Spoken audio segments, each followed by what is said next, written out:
How to report a user on Reddit. Let's get started with the video.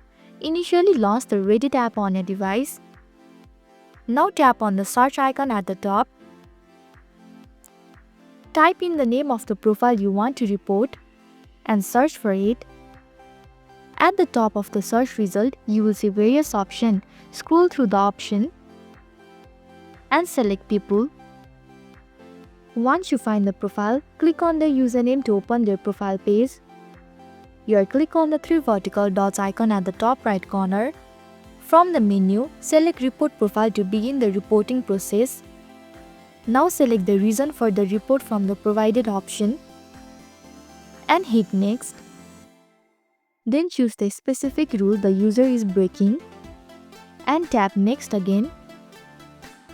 Lastly, select any additional reason if prompted and hit the Submit button at the bottom to send your report. Your report will be reviewed by the Reddit moderation team who will further take appropriate action. That's all. This is how to report a user on Reddit.